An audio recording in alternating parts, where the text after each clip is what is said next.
Ma petite amie a méprisé ma bague et est partie avec un autre. Maintenant que ma vie est réglée, elle veut revenir. Je m'appelle Alan et j'écris ceci parce que pendant longtemps, j'ai douté si l'on m'avait réellement manqué de respect ou si je n'avais tout simplement pas voulu voir la réalité. Aujourd'hui, c'est clair pour moi. Ce qui s'est passé avec Eva n'était ni un malentendu ni une dispute isolée.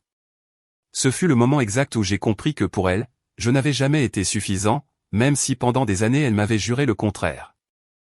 Nous sommes restés ensemble près de 5 ans. Ce n'était pas une relation de film, mais une relation stable. Nous vivions ensemble depuis 2 ans. Nous partagions les dépenses, les problèmes et les routines. Je n'ai jamais été excessivement attentionné ni romantique, mais j'étais toujours là. Eva disait souvent que c'était ce qu'elle appréciait le plus, que j'étais constant, travailleur et fiable. Elle parlait souvent de mariage, de ne pas perdre de temps, de construire quelque chose de solide. Je n'ai jamais eu l'impression qu'elle me mettait la pression, mais plutôt que ce sujet flottait toujours dans l'air. Je travaille en vendant des vêtements sur un marché aux puces. C'est un travail difficile, mal vu par beaucoup de gens, mais honnête. Je n'ai pas d'argent en trop, mais je n'ai jamais manqué de payer le loyer, les services ou la nourriture. Eva disait qu'elle comprenait cela, qu'elle admirait mes efforts, que tout le monde n'avait pas besoin d'être diplômé ou entrepreneur.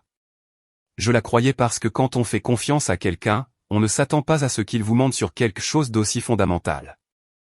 Pendant près d'1 an, j'ai économisé pour la bague. Ce n'était pas un coup de tête. J'ai arrêté d'acheter des choses pour moi. J'ai serré la ceinture. J'ai travaillé plus d'heures. J'ai demandé dans plusieurs bijouteries, comparé les prix, demandé des avis. Je savais que je ne pouvais pas acheter quelque chose d'énorme ou de luxueux, mais je ne voulais pas non plus quelque chose de bon marché ou de symbolique.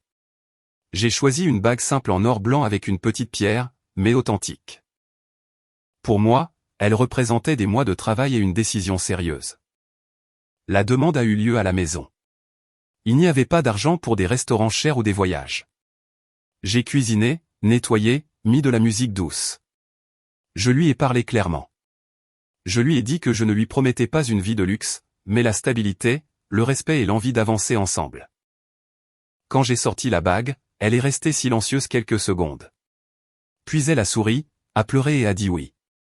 Elle m'a serré fort dans ses bras. Cette nuit-là, je me suis senti complet. J'ai vraiment pensé que nous avions fait un pas important. Les premiers jours, tout semblait normal. Eva montrait la bague, la montrait à sa famille, la postait sur les réseaux sociaux. Elle parlait de l'avenir, de dates possibles, d'idées vagues. Je continuais à travailler comme d'habitude, fatigué, mais tranquille. Cependant, peu à peu, j'ai commencé à remarquer des choses étranges. Elle a arrêté de porter la bague tous les jours. Parfois, elle disait qu'elle avait peur de la perdre, d'autres fois qu'elle n'allait pas avec ses vêtements. Elle a commencé à la ranger plus souvent. Elle était aussi plus distraite, plus absorbée par son téléphone portable, moins présente. Si je lui demandais ce qui se passait, elle disait rien, qu'elle réfléchissait beaucoup. Je n'ai pas voulu la presser.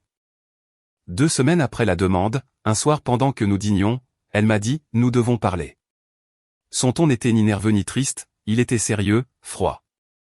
J'ai éteint la télévision et me suis assis en face d'elle. Dès la première seconde, j'ai su que ce n'allait pas être une jolie conversation. Elle m'a dit qu'elle avait beaucoup réfléchi depuis qu'elle avait accepté la bague, qu'il y avait des choses qui ne la laissaient pas tranquille. Je lui ai demandé « Quelle chose ?»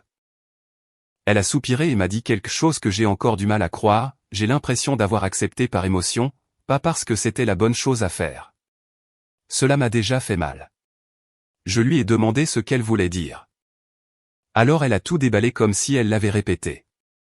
Elle m'a dit qu'elle attendait plus de moi, plus d'ambition, plus de croissance, qu'elle sentait que j'étais à l'aise là où j'étais et que ce n'était pas suffisant pour elle.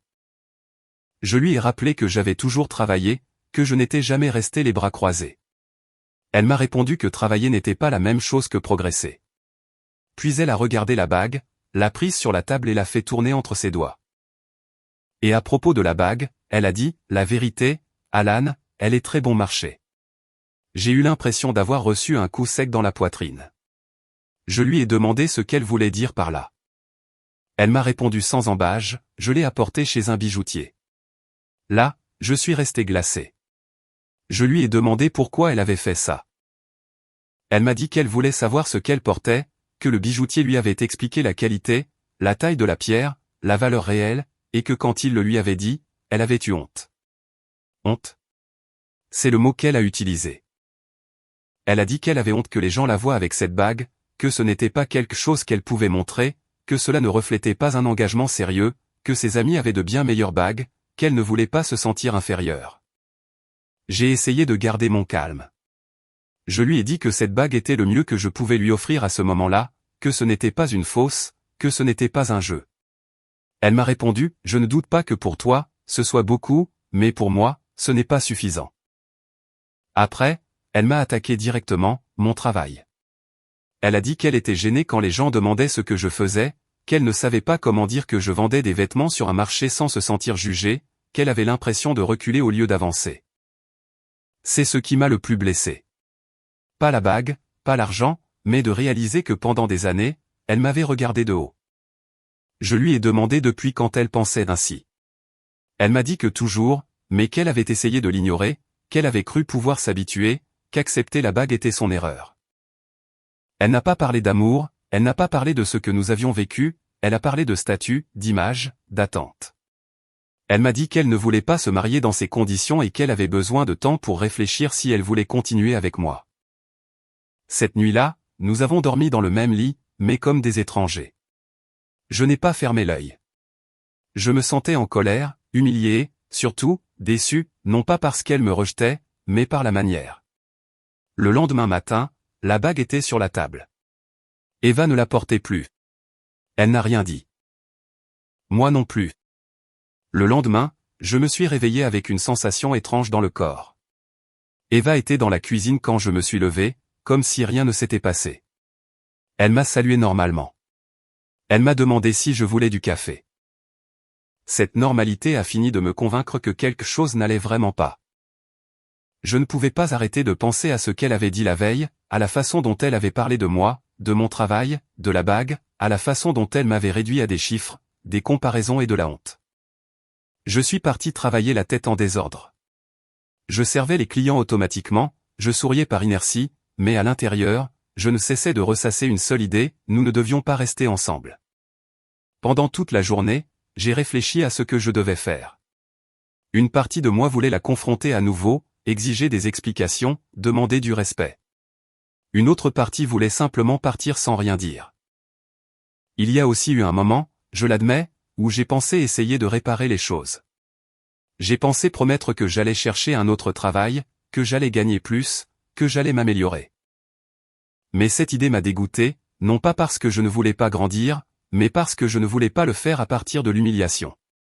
J'ai réalisé quelque chose de très simple, je n'étais pas prêt à vivre avec quelqu'un qui avait honte de moi.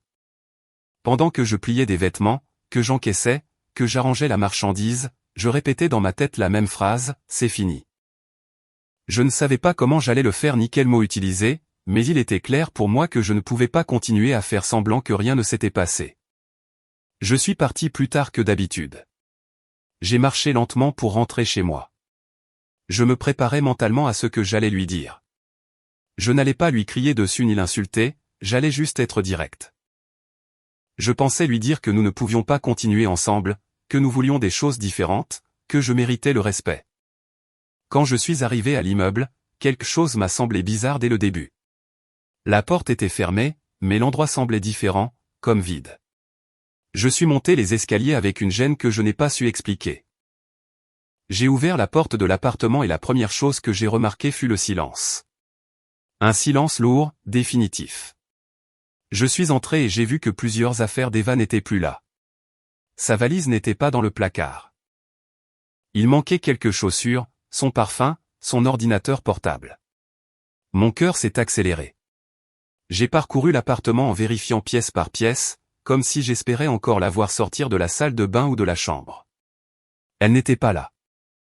Sur la table de la salle à manger, il y avait une feuille pliée, mon nom écrit de sa main. À ce moment-là, j'ai su qu'elle n'était pas partie pour réfléchir. Elle était partie pour de bon. Je me suis assis avant de la lire. J'avais besoin d'air. Je sentais un nœud à l'estomac. J'ai pris la feuille, les mains tremblantes, et je l'ai ouverte. C'était une note, littéralement une note tirée d'un mauvais film. Elle disait qu'elle était désolée de faire ça ainsi, qu'elle n'avait pas trouvé la bonne façon de le dire en personne, qu'elle ne voulait pas me blesser, mais qu'elle avait besoin d'être honnête avec elle-même. Elle disait qu'elle était amoureuse d'une autre personne, qu'elle le ressentait depuis un certain temps et qu'elle ne pouvait plus se tromper. J'ai lu cette partie plusieurs fois, amoureuse d'un autre, ainsi, sans anesthésie. Elle continuait en disant que j'étais une bonne personne, qu'elle ne doutait pas de mes sentiments, mais qu'elle ne pouvait pas être avec moi parce qu'elle aspirait à une vie meilleure. Ce furent ses mots exacts, une vie meilleure. Qu'elle avait besoin de quelqu'un à son niveau, qui partagerait ses objectifs, sa vision, son rythme. Elle n'a pas vraiment demandé pardon. Elle a utilisé des phrases vides. Elle a dit qu'elle espérait que je comprendrais un jour, qu'il n'était juste pour aucun de nous de rester ensemble, qu'elle me souhaitait le meilleur. Elle n'a pas mentionné depuis quand elle était avec cette autre personne, elle n'a rien expliqué de plus, elle a juste précisé qu'elle partait parce qu'elle avait trouvé quelque chose qui, selon elle, correspondait mieux à ce qu'elle voulait. Quand j'ai fini de lire la note, je n'ai pas eu envie de pleurer. J'ai ressenti un calme étrange, comme si tout ce qui avait flotté dans l'air s'était enfin matérialisé. La vérité était là, écrite sans détour. Elle n'est pas partie à cause de la bague, elle est partie parce qu'elle avait déjà quelqu'un d'autre. La bague n'était qu'une excuse. Mon travail n'était qu'un prétexte. Je me suis senti naïf. Pas stupide, naïf.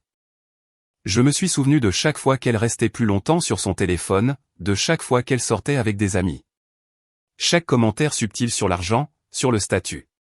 Tout a commencé à s'emboîter d'un coup et c'est ce qui m'a le plus blessé. J'ai marché dans l'appartement comme un étranger. J'ai touché les espaces vides où se trouvaient auparavant ses affaires. Je me suis assis sur le lit que nous avions partagé jusqu'à la nuit précédente. J'ai pensé à la vitesse à laquelle quelqu'un peut vous effacer de sa vie quand vous ne lui convenez plus. Ce qui m'a le plus agacé, ce n'est pas qu'elle soit partie, c'était la manière. Elle n'a pas eu le courage de m'affronter. Elle m'a laissé une note comme si ça ferait moins mal, comme si c'était suffisant après des années passées ensemble. Là, j'ai compris quelque chose d'important. Eva ne m'avait pas seulement quitté, elle m'avait remplacé et elle l'avait fait convaincue de prendre la bonne décision, la décision intelligente. Ce jour-là, je n'ai pas dormi dans l'appartement. J'ai ramassé l'essentiel et je suis parti. Je ne voulais pas être là. Je ne voulais plus respirer l'air d'un endroit qui n'était plus le mien. Pendant que je marchais avec mes affaires, j'ai pensé à tout ce que j'avais investi dans cette relation. Du temps, des efforts, de la patience. J'ai pensé à la bague qui était encore là, rangée, devenue le symbole de quelque chose qui n'avait jamais existé comme je le croyais. Je n'ai pas ressenti de haine, j'ai ressenti de la déception et une certitude inconfortable, si elle avait été capable de partir ainsi sans me regarder en face, alors elle n'avait jamais vraiment été avec moi. Mise à jour. 1 an et demi s'est écoulé depuis que j'ai publié mon histoire ici. À ce moment-là, j'étais émotionnellement épuisé, confus et avec beaucoup de doutes sur moi-même. Je ne m'attendais pas à autant de réponses.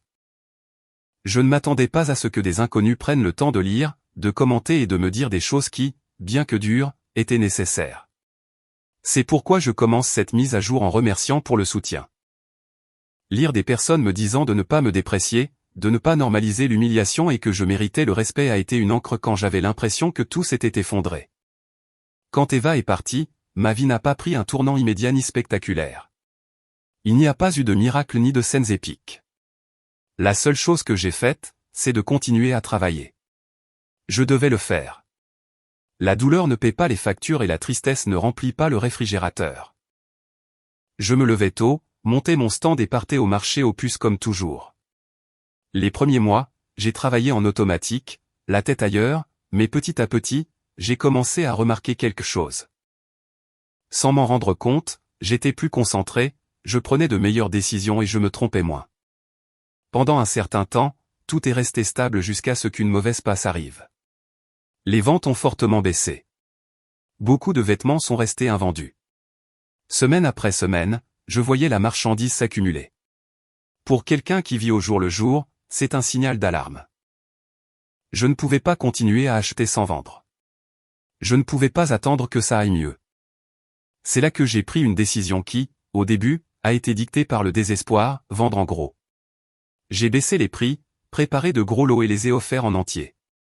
Je pensais que je perdrais de l'argent, mais au moins, je récupérerais quelque chose.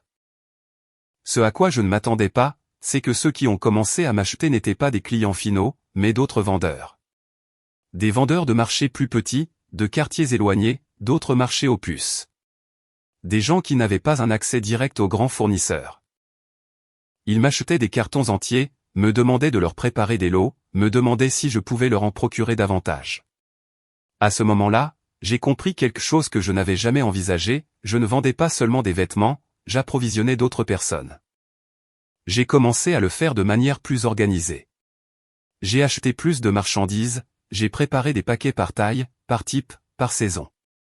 Je vendais plus vite qu'avant, je gagnais moins par vêtement, mais beaucoup plus en volume et surtout, j'avais une constance. Je ne dépendais plus autant du client de passage, mais de commandes concrètes. Avec le temps, j'ai franchi un autre cap, j'ai commencé à vendre des lots de vêtements d'occasion. C'était un marché énorme, avec une forte rotation, un gros volume. Au début, ça a très bien fonctionné. Les ventes ont augmenté rapidement. J'ai commencé à acheminer des marchandises vers d'autres villes. J'ai loué un petit entrepôt. J'ai embauché de l'aide. Tout semblait aller pour le mieux. Jusqu'à ce que les problèmes arrivent. Une partie de ces vêtements s'est avérée être de la contrefaçon. Pas tous, mais suffisamment.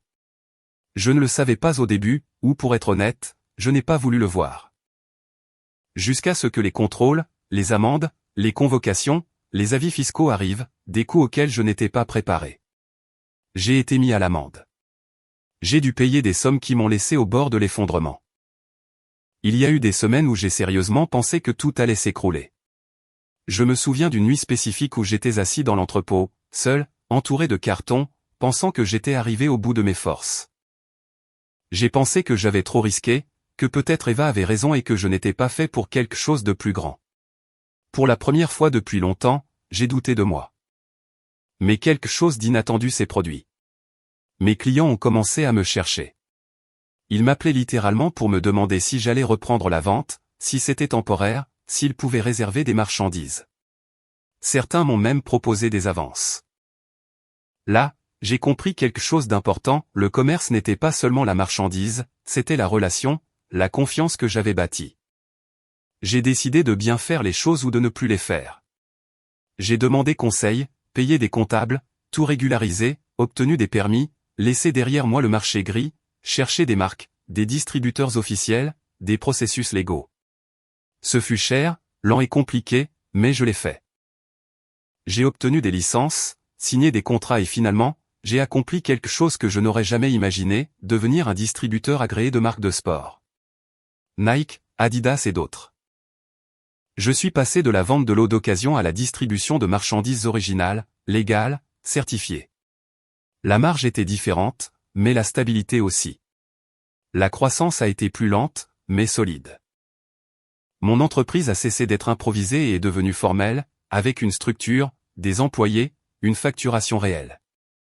Aujourd'hui, j'ai une entreprise de distribution en gros qui fonctionne, des clients dans plusieurs villes, des fournisseurs officiels, un grand entrepôt.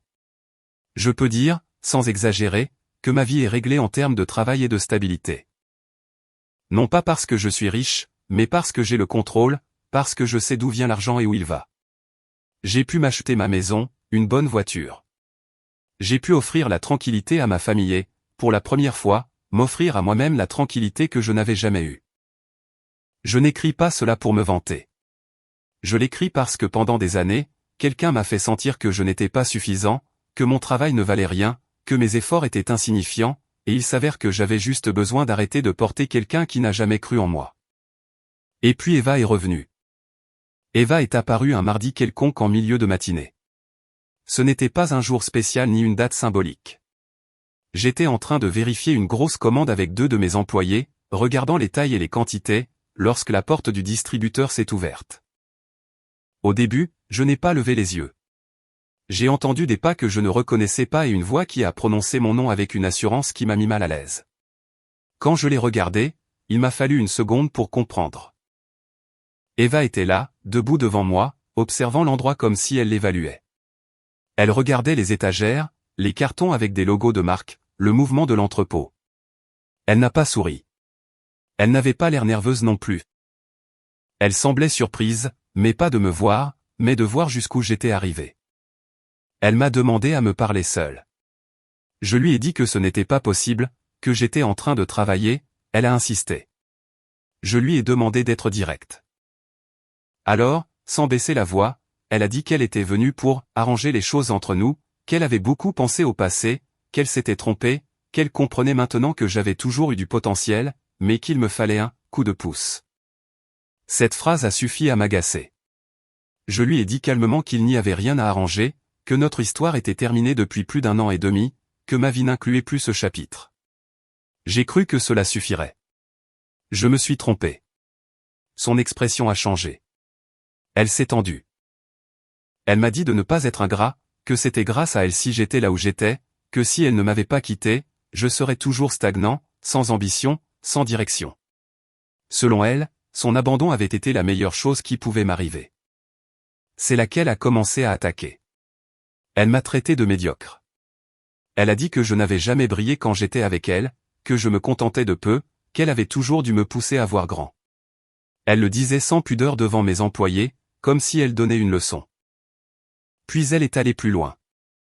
Elle a commencé à dire que beaucoup des idées de l'entreprise avaient été les siennes, qu'elle avait toujours eu de la vision, que je n'avais fait qu'exécuter des choses qu'elle m'avait dites un jour, même si cela n'était jamais arrivé. Elle a dit textuellement qu'elle était l'auteur intellectuel de tout ce qu'elle voyait maintenant. Mes employés sont restés immobiles, mal à l'aise, me regardant, attendant que je dise quelque chose. Je ressentais un mélange de colère et d'incrédulité. Je lui ai demandé de partir. Je lui ai dit qu'elle dépassait les bornes. Elle a ri. Elle m'a dit que je regretterais de la traiter ainsi, que personne ne la laissait parler seule, que je ne savais pas à qui j'avais affaire. Ce fut le signal définitif. Je lui ai demandé de quitter les lieux où j'appellerais la police. Elle a soutenu mon regard quelques secondes de plus, comme pour mesurer nos forces, puis elle est partie. J'ai cru que tout se terminerait là. J'ai eu tort. Quelques heures plus tard, elle est revenue, cette fois avec son frère. Dès qu'ils sont entrés, il était évident qu'ils étaient perturbés. Le frère est entré en criant, demandant qui j'étais, disant qu'il fallait me remettre à ma place. Eva a immédiatement commencé à pleurer. Elle disait que j'avais voulu abuser d'elle, qu'elle s'était sentie mal à l'aise, qu'elle s'était sentie en danger. Mes employés ont réagi instantanément. Ils ont dit que c'était un mensonge, qu'elle était arrivée agressive, que personne ne l'avait touchée, que tout était enregistré par les caméras. Cela a rendu le frère furieux. Il m'a sauté dessus sans réfléchir. Le coup a été direct. Je n'ai pas eu le temps de réagir avec des mots. Je me suis défendu. Ce ne fut pas un combat long ni héroïque, ce fut chaotique. Cris, bousculades, tension. Un de mes employés a appelé la police pendant que les autres tentaient de nous séparer. La patrouille est arrivée rapidement.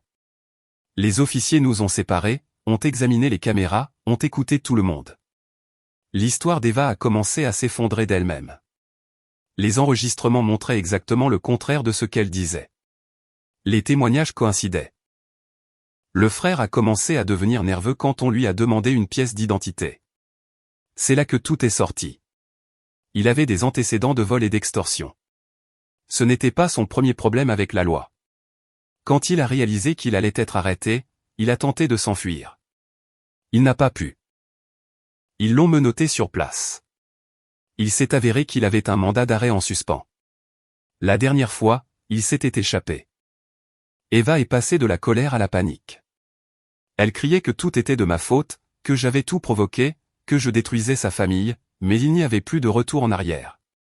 Le processus légal a été lourd, mais clair. Menaces, diffamation, fausses accusations. Tout était documenté. Eva a finalement été contrainte de me verser une indemnisation pour dommages et intérêts, en plus d'une ordonnance de restriction. Le frère a terminé en prison. Cette fois, il n'y a eu aucun moyen de l'éviter. Je ne l'ai jamais revu. Avec le temps, j'ai compris quelque chose que j'ai eu du mal à accepter. Eva n'est pas revenue par amour ni par repentir. Elle est revenue parce qu'elle ne supportait pas de me voir grandir sans elle, parce qu'elle avait besoin de se sentir partie de quelque chose qui ne lui appartenait plus. Et quand elle a vu qu'elle n'avait aucun contrôle, elle a tenté de le détruire. Elle n'a pas réussi. Aujourd'hui, j'ai la paix. Non pas parce que j'ai gagné, mais parce que j'ai fermé un cycle qui, pendant des années, m'a fait douter de moi-même. Si quelqu'un lit ceci et est avec une personne qui ne croit en vous que lorsque cela l'arrange, partez. Le mépris ne se compense pas par des promesses tardives. Je n'ai pas grandi par dépit, j'ai grandi parce que je me suis retrouvé seul et que je n'avais pas d'autre choix. Et avec le temps, j'ai compris que ce fut la meilleure chose qui pouvait m'arriver.